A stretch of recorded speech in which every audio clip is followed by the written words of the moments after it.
આ તરફ અરવલ્લીના ગામડાઓમાં સાબર ડેરીને લઈને ઉગ્ર વિરોધ છે। મોડાસા નડિયાદ સ્ટેટ હાઈવે પર દૂધની નદીઓ વહેવા લાગી।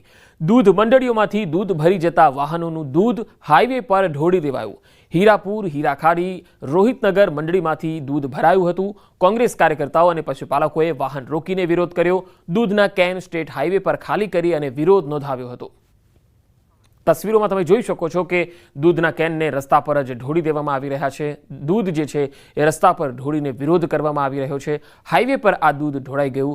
જો કે આ વિરોધ જે છે એ આટલો ઉગ્ર બની રહ્યો છે, તેને લઈને સાબર ડેરીએ ત્વરિત ધોરણે નિર્ણય લઈ અને પશુપાલકોને જાણકારી આપી દેવી જોઈએ। તમામ મંડળીઓને પણ જાણકારી આપી દેવી જોઈએ અને ત્વરિત નિર્ણય લેવાવા જોઈએ, કારણ કે આ વિરોધનો આ જે પ્રકાર છે એ પણ અયોગ્ય છે। દૂધ જે છે એ રસ્તા પર ઢોળવું એ યોગ્ય નથી, કારણ કે આ દૂધ અનેક ગરીબો સુધી પહોંચી શકતું હતું, ઘણા લોકો સુધી પહોંચી શકતું હતું, જેને રસ્તા પર ઢોળીને આ રીતે ખોટી રીતે વહી જાય એ પણ યોગ્ય નથી। પરંતુ આ વિરોધ છે અને અરવલ્લી અને સાબરકાંઠામાં પશુપાલકોની જે માગણી છે એ પણ વાજબી છે। ત્યારે સાબરકાંઠાની સાબર ડેરીએ આ મામલે જે વિરોધ છે તેને શાંત કરવા માટે ત્વરિત નિર્ણય લેવા જોઈએ। સરકાર વિભાગે પણ સાબર ડેરીના એમડી અને ચેરમેનને તેડું મોકલાવ્યું હતું। ત્યારે એક બેઠક પણ જે છે એ બંધ બારણે થઈ હતી। ત્યાર પછી નિર્ણય પણ લેવાયો છે કે જે પણ બાકી જે ભાવફેરની રકમ છે એ મજરે આપી દેવામાં આવશે જે તે મંડળીઓને। પણ હજુ આ વિરોધ છે એ ઉગ્ર દેખાઈ રહ્યો છે। વધુ માહિતી મેળવીએ સાબરકાંઠાથી સંવાદદાતા ઈશાન પરમાર મારી સાથે જોડાયા છે। ઈશાન, સાબર ડેરીના ડિરેક્ટરે કહી દીધું છે કે જે પણ બાકી જે ભાવફેરની રકમ છે એ જે તે મંડળીઓને મજરે આપી દેવામાં આવશે। હવે આજથી દૂધ જે છે મંડળીઓમાં ભરવાનું પશુપાલકો શરૂ કરે, પરંતુ લાગે છે કે પશુપાલકો હવે માની જશે અને આ આંદોલન શાંત થઈ જશે। પંકજ, ચોક્કસ રીતે હાલ તો જે આંદોલનની વાત ચાલી રહી છે, વાત તદ્દન ખોટી, જે દૂધ બંધ કરવાની વાત ખોટી લાગી રહી છે, કારણ કે ક્યાંક ને ક્યાંક ઘણા પશુપાલકો છે કે જે અત્યારે હાલ દૂધ ભરાવતા નથી અને કેટલીક જગ્યાએ જે મિશ્ર પ્રતિસાદ કહી શકાય, મિશ્ર પ્રતિસાદ અત્યારે હાલ તો મળી રહ્યો છે। નોંધનીય છે કે જે અત્યારે હાલ જે પશુપાલકો છે તે અમુક જગ્યાએથી દૂધ ભરાઈને જ્યાં પશુપાલકો દૂધ ભરાવી રહ્યા છે, તો આ ઉપરાંત જે અમુક જે એવા ગામડાઓ કે વિસ્તારો છે કે જ્યાં હજુ પણ દૂધ ભરાવાતું નથી। કેટલીક મંડળીઓ પણ એવી છે કે જ્યાં દૂધ ન ભરાવા માટેની પણ જાહેરાત કરી દેવામાં આવી છે અને ત્યાં સાબર ડેરી દ્વારા જે દૂધની ટેન્કરો જે લઈને નીકળતા હોય છે તેમની પાછળ પણ પોલીસ બંદોબસ્ત રાખવામાં આવતો હોય છે। આગળ એક ગાડી ને પાછળ એક ગાડી, એમ કે પોલીસની એકથી બે ગાડી જે ટેન્કરો છે ટેન્કરો પાછળ રાખવામાં આવતી છે, કારણ કે જે દૂધનો વેડફાટ ન થાય। અમુક જગ્યા એવી છે કે ક્યાંક રસ્તા ઉપર જે દૂધને ટેન્કરો નીકળતી હોય છે ત્યાંથી તેમને અંદર જે પાણી જે દૂધ છે તે દૂધનો પાછળનો વાલ્વ ખોલીને દૂધ નીકાળી દેવામાં આવતો હોય છે અને આ રીતે દૂધનો વેડફાટ થતો હોય છે। એટલે કે પશુપાલક જે દૂધ ટેન્કર દ્વારા નીકળી રહ્યું છે તે પણ અટકાવવામાં આવી રહ્યું છે। પંકજ, ઈશાન, શું કારણ છે? કારણ કે જો હવે માગણી જો છે એ પૂરી થઈ જવાની હોય તો પછી દૂધ ન ભરવાનું અને આંદોલનને જારી રાખવાનું કારણ શું? પંકજ, ચોક્કસ રીતે હાલ તો સાબર ડેરી દ્વારા કોઈ તારીખનું જે તારીખ યોગ્ય તારીખ આપવામાં આવી નથી। જે યોગ્ય તારીખ આપવામાં કે આ દિવસે જ જે ભાવફેર છે ભાવફેર આપવામાં આવશે અને જે માગણી છે 20% વધુની માગણી, 20% વધુ માગણી પણ હજુ સુધી કોઈ ચોખવટ કરવામાં નથી આવી। તેના કારણે પશુપાલકોનો અત્યારે હાલ તો વિરોધ જોવા મળી રહ્યો છે। જ્યાં સુધી એમને યોગ્ય ભાવફેર ન મળે અને જે યોગ્ય તારીખ આપવામાં આવે કે 2 દિવસ બાદ કે 5 તારીખ કે 10 તારીખ કે કોઈ પણ તારીખ હોય, પણ એક ફિક્સ તારીખ હજી સુધી ડેરીના સત્તાધીશો દ્વારા જણાવવામાં આવી નથી। તેને લઈને આ એક વિરોધનું પ્રદર્શન ચાલી રહ્યું છે અને ક્યાંક છે તો હજુ આવનારો સમય બતાવશે, પરંતુ હાલ જે પશુપાલકો છે એ દૂધ ન ભરાવીને પોતાનો વિરોધ હાલ તો દર્શાવી રહ્યા છે। ઈશાન, મારી સાથે આપ જોડાયેલા રહેશો, કારણ કે હવેના જે સમાચાર છે એ પણ સાબરકાંઠા અરવલ્લીથી જ છે। આંદોલન વધુ ઉગ્ર બની રહ્યું છે। સાબર ડેરી ભાવફેર મામલે આંદોલન હજુ યથાવત છે। પશુપાલકોનો વિરોધ, ડેરીએ પોલીસ રક્ષણ આપ્યું છે। દૂધના ટેન્કર પોલીસ બંદોબસ્ત વચ્ચે લઈ જવાઈ રહ્યા છે। દૂધના ટેન્કરને પોલીસે એસ્કોર્ટ કર્યા છે। ઘણી જગ્યાએ ટેન્કર રોકી દૂધ રોડ પર ઢોળી દેવાય છે। દૂધ પરિવહનની વ્યવસ્થા કરવામાં આવી છે એવું સાબર ડેરીએ જણાવ્યું છે। ઈશાન, સાબર ડેરીએ હવે પોલીસ રક્ષણ આપ્યું છે। જે ટેન્કરો જઈ રહ્યા છે ત્યાં પોલીસ એસ્કોર્ટ કરીને તેને લઈ જઈ રહી છે। આ અંગે શું વધુ વિગત?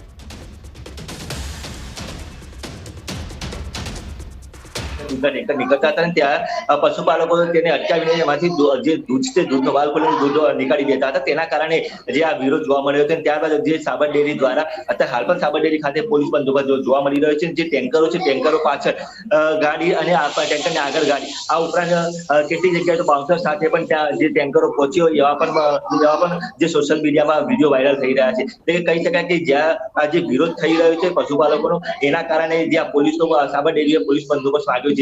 એક બાજુ સાબર ડેરી કીધું ટૂંક સમયમાં જે ભાવફેર છે તે આપી દેવામાં આવશે, પરંતુ ભાવફેર હજી સુધી મળ્યો નથી, તેના કારણે પણ આ વિરોધ જોવા મળી રહ્યો છે. પંકજ.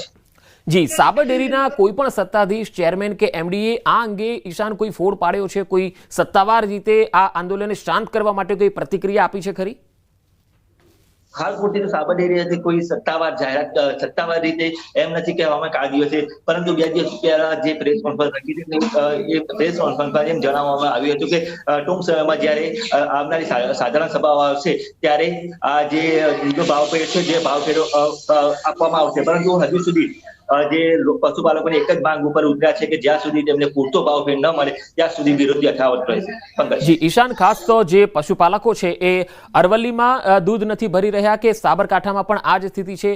શું આજે પણ દૂધ નહીં ભરાય તો આ તકલીફ વધી શકે છે સાબર ડેરીને? પંકજ, ચોક્કસ કે સાબરકાંઠા અને અરવલ્લીના જે બંને જિલ્લાના દૂધ ઉત્પાદકોની આ સાબર ડેરી જીવાદોરી સમાન છે, બંને જગ્યાએથી દૂધ ભરવામાં આવતું હોય છે, પરંતુ અત્યારે હાલ જે વિરોધ છે, વિરોધના સૂર દિવસે ને દિવસે વધી રહ્યા છે. બંને જિલ્લાઓમાંથી મિશ્ર પ્રતિસાદ મળી રહ્યો તેવું હાલ તો લાગે છે, કારણ કે જે પ્રમાણે દૂધની ટેન્કરો નીકળી રહી છે પોલીસ બંદોબસ્ત સાથે, તો અમુક જગ્યાએ જ્યાંથી દૂધ ભરાતું હોય છે ત્યાંથી ટેન્કરો આવતી હોય છે, એટલે કહી શકાય કે મિશ્ર પ્રતિસાદ અત્યારે હાલ તો જોવા મળી રહ્યો છે. તો અનેક ગામ એવા છે કે જ્યાં જે દૂધબંધીનો અમલ ચોક્કસપણે જોવા મળી રહ્યો છે. જી ઈશાન, આભાર માહિતી આપવા માટે. તો અહીંયા 2 અલગ અલગ તસવીરોમાં તમે જોઈ શકો છો. એક તરફ આંદોલન યથાવત છે, સાબર ડેરી કહે છે કે બાકી જે ભાવફેર છે અમે જલ્દી ચૂકવી દઈશું, સાધારણ સભા બોલાવીશું. પશુપાલકો હજુ પણ અડગ લાગી રહ્યા છે.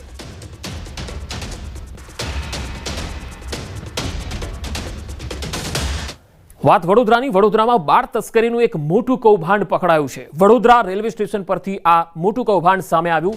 16 જેટલા સગીરોને રેલવે પોલીસે બચાવી લીધા છે. આ બાળકોને મુંબઈ, સુરત તરફ લઈ જવાતા હતા. બાળ મજૂરીના ઈરાદે તસ્કરીથી લઈ જવાતા હોવાની શંકા છે. બિહાર, મધ્યપ્રદેશના બાળકો બાળ તસ્કરીની શંકા છે. લાલચ આપીને લઈ જવાતા હોવાની આશંકા છે. ટ્રેનના ડબ્બામાં બાળકો પાસેથી કોઈ વ્યક્તિ નથી મળી આવ્યો. હાલમાં વાલીઓનો સંપર્ક કરી અને સોંપણીની કાર્યવાહી કરવામાં આવી રહી છે.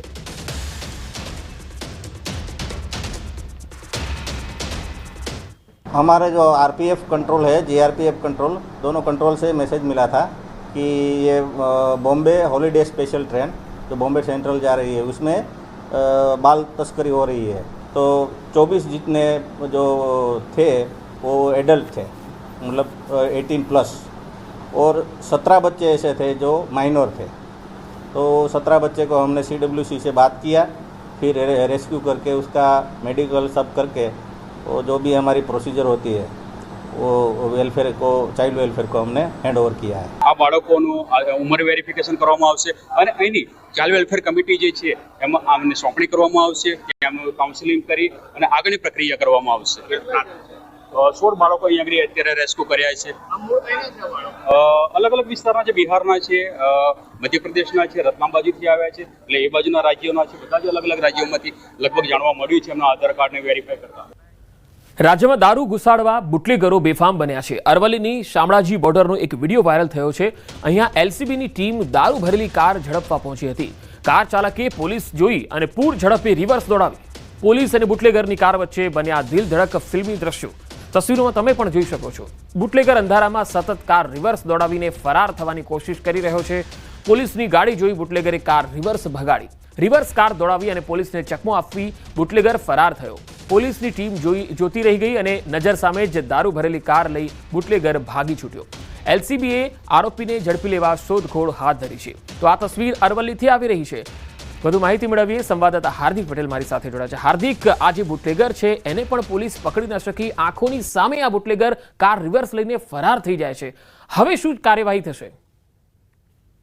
પ્રકારના દ્રશ્યો સામે આવ્યા છે. ચોક્કસથી દિલધડક ફિલ્મી દ્રશ્યો છે. ખાસ કરીને શામળાજી જે બોર્ડર વિસ્તાર છે ગુજરાત રાજસ્થાનનો, ત્યાં લગભગ જે મોટી બોર્ડર જે છે, રતનપુર બોર્ડર છે અને નાની અન્ય બોર્ડરો છે, ત્યાં નાના રસ્તાઓ પર થઈ અને જે બુટલેગરો છે તે દારૂ ઘુસાડતા હોય છે, જેની બાતમી પોલીસને મળી હતી. જિલ્લા LCB પોલીસની ટીમ ત્યાં પહોંચી હતી, જેમને સામેથી આવતી ક્રેટા કારને પકડવાનો પ્રયાસ કર્યો હતો, પરંતુ તેને રિવર્સમાં લઈ જઈ અને જોઈ શકાય એ પ્રમાણે કે ફિલ્મી દ્રશ્યો સર્જાયા તે પ્રકારે સતત રિવર્સમાં લઈ જઈ અને તે ભાગી છૂટ્યો હતો અને ખાસ કરીને પોલીસ દ્વારા તેને પકડવાનો પ્રયાસ પણ કરવામાં આવી રહ્યો છે, પરંતુ કહી શકાય કે બુટલેગરો જે પ્રકારે મરણીયો પ્રયાસ કરી રહ્યા છે ગુજરાતમાં દારૂ ઘુસાડવાનો, નશીલા પદાર્થો ઘુસાડવાનો, એટલે આ પ્રકારના પ્રયાસને પોલીસ નિષ્ફળ કરવાનો પ્રયાસ પણ કરી રહી છે. પરંતુ જે બુટલેગરો છે તમામ જે પ્રકારે સજ્જ હોય છે, તમામ પ્રકારે એક્ટિવ હોય છે, તેના કારણે ક્યાંક ને ક્યાંક તેઓ બચી નીકળતા હોય છે. એટલે આ પ્રકારના દ્રશ્યો ક્યારે સામે આવતા નથી હોતા, પરંતુ આ પ્રકારના દિલદર્શક દ્રશ્યો સામે આવ્યા છે. જી હાર્દિક આભાર માહિતી આપવા માટે.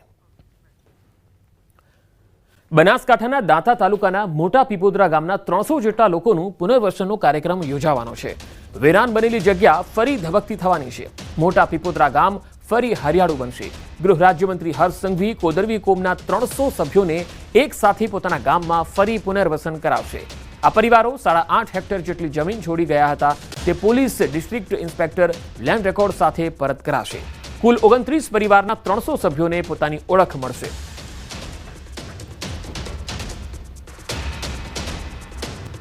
ચડોતરું પ્રથા જે છે તેની નાબૂદી થાય અને તેના કારણે થઈને જે લોકોનો સામાજિક અને આર્થિક બહિષ્કાર થાય છે તેને કઈ રીતે બંધ કરાવવો, અને આવા જ એક પ્રસંગમાં જેમાં 300થી વધારે લોકો વિસ્થાપિત થયા હતા, 8.5 લાખ હેક્ટરથી વધારે જમીન એમની વહી ગઈ હતી, એ લોકોને એ જ જગ્યાએ પાછા લઈ આવી, પુનર્વસન કરાવી અને આદિવાસીની આ એક પૂર્વ પ્રથા કે જેમાં કે ચડોતરું હોય છે તેને બંધ કરવા માટે તમામ આદિવાસી સમુદાયના પંચોની સાથે મીટિંગ અને તમામ આવા લોકોને પુનર્વસનનો કાર્યક્રમ છે. વરસાદ અંગે અંબાલાલનું અનોખું અનુમાન. જે ભાગોમાં ઈયળ પડે ત્યાં વરસાદ ઓછો થાય. ગાંધીનગરના માણસા વિસ્તારમાં જોવા મળી ઈયળ. 21 જુલાઈ સુધીમાં હવામાનમાં પલટો આવશે. આ જીવાતની સાયકલ 27 દિવસ મનાય છે. હાલ જોવા મળતી જીવાત મોટી હોવાથી હવે થોડા દિવસોમાં સાયકલ પૂરી થશે. જીવાતની સાયકલ પૂરી થતાં આગામી 21 જુલાઈ હવામાનમાં પલટો જોવા મળશે. હમણાં કાતરા જોવા મળે છે ગાંધીનગરના ભાગોમાં. કહેવાય છે કે કાતરા એટલે ગુજરાત હેરી કેટરપિલર. આવી ઈયળ પડે તો વરસાદ લગભગ ઓછો આવે છે અથવા તો વિષમ વાતાવરણ રાખે છે, વાદળછાયું, ક્યાંક ઝાપટું પડી જાય છે. અને આ કાતરાની ઈયળ જ્યારે એની અવસ્થા પૂર્ણ કરે ત્યારે વરસાદ થતો હોય છે. જે ફૂદું હોય ઈંડું મૂકે, ઈંડામાંથી ઈયળ થાય, ઈયળમાંથી કોસેટો થાય અને કોસેટામાંથી જ્યારે પુનઃ લગભગ એમાંથી ફૂદું નીકળે એટલે ઈંડું ઈયળ કોસેટો અને ફૂદું આ એની અવસ્થાઓ છે. અને આ અવસ્થાઓ પૂર્ણ થાય પછી જ વરસાદ થતો હોય છે એવું કહેવાય છે. કારણ કે આ જીવાત જે છે એને અને હવામાનને કંઈક લાગતું વળગતું હશે. ઉત્તરાખંડના પર્વતોમાં સતત વરસાદ અને બંધમાંથી પાણી છોડવાના કારણે સંગમ ખાતે ગંગા અને યમુના નદીઓમાં પૂરની સ્થિતિ જોવા મળી. ગંગા અને યમુના બંને નદીઓના પાણીનું સ્તર ઝડપથી વધી રહ્યું છે. બડી હનુમાન મંદિરના ગર્ભગૃહમાં પૂરના પાણી ઘૂસી ગયા. ગંગા અને યમુના નદીએ બડે હનુમાનજીનો અભિષેક કર્યો. હવે બગડા અને સલોરીના રહેણાંક વિસ્તારોમાં પણ પૂરના પાણી ઘૂસવા લાગ્યા. ગંગા અને યમુના નદીઓના પાણી છલકાઈ જવાના કારણે બક્ષી ડેમથી નાગવાસુકી મંદિર થઈને સંગમ જતો ગંગાનો રસ્તો પણ સંપૂર્ણપણે ડૂબી ગયો. પૂરને કારણે નાગવાસુકીની આસપાસના ડઝનબંધ ઘરો તરફ જતા રસ્તાઓ પાણીમાં ડૂબ્યા છે. જે રસ્તાઓ પર પહેલા વાહનો દોડતા હતા ત્યાં હવે હોડીઓ દોડવા લાગી છે. તો ગંગા અને યમુના નદીઓમાં પૂરની સ્થિતિ જોવા મળી રહી છે. સતત આ જળસ્તર વધવાના કારણે પ્રયાગરાજ સુધી ગંગાનું પાણી જે છે એ આવી રહ્યું છે.